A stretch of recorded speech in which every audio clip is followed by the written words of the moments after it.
The secret's out on The Secret Garden on Film Threat Reviews.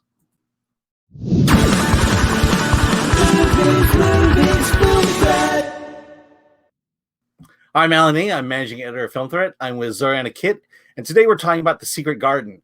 Based on the novel by Frances Hodgson Burnett, The Secret Garden takes place in 1947 England and follows a young orphan girl who, after being sent to live with her uncle, discovers a magical garden on the grounds of the estate. All right, Zorianna, let's start by, let me just ask you, what is your, how familiar are you with the original work, Secret Garden?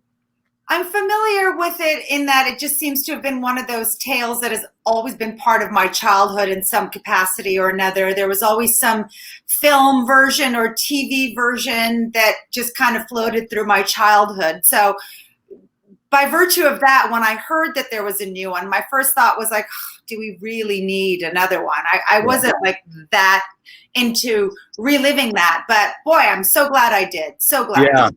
Yeah, same with me. The first thing I ever heard about The Secret Garden was the musical, and I only heard the album. I never saw the musical itself.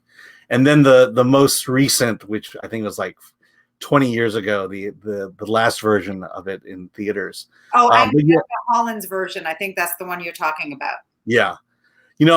So let's get into it. I really love this version. I was the same way. It's like, we kind of have had a somewhat definitive version, but I love this version, and I'm thinking it might be for the same reason that you have. What did you think of it?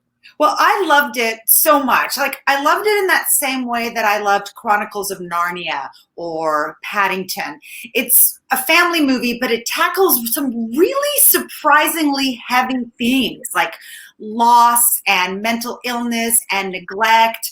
But it does it in a way that it's not precious, it doesn't pander, it's not cheesy, but it is quite adult in that respect. But at the same time, there's just something so magical about this film.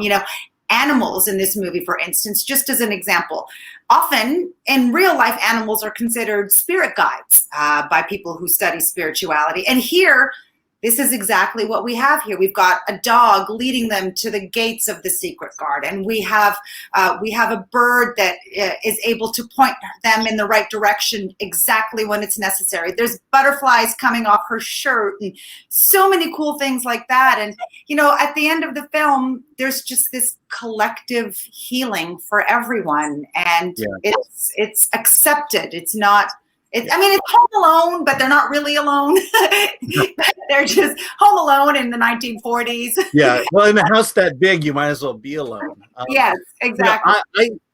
What I really loved about this, and I didn't think it was going to work, but you mentioned the word magic. There's a magical element that goes through this entire film that wasn't in the last version because computers weren't really active at that time. Mm-hmm. In this one, they really lean into the computer animation and builds a magical world. And I thought it worked perfectly in this. And I was really taken in by all that.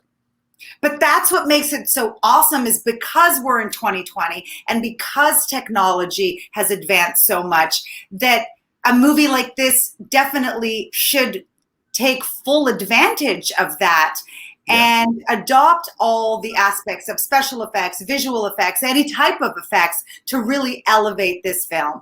And also, I realized after seeing this movie that one of the reasons I'm still not tired of seeing this film, despite it being around since the turn of the century, is because every filmmaker has their own interpretation of what this garden is. And for some, it's a projection of a character's fears or trauma. For other characters, it's a remembrance of a time gone by, of something sweet. For another filmmaker, the garden could just be literally something literal and horticultural. And in this case, we got the full-on, like, Mary Poppins, Alice in Wonderland version of the garden, which I thought was really fitting in this case.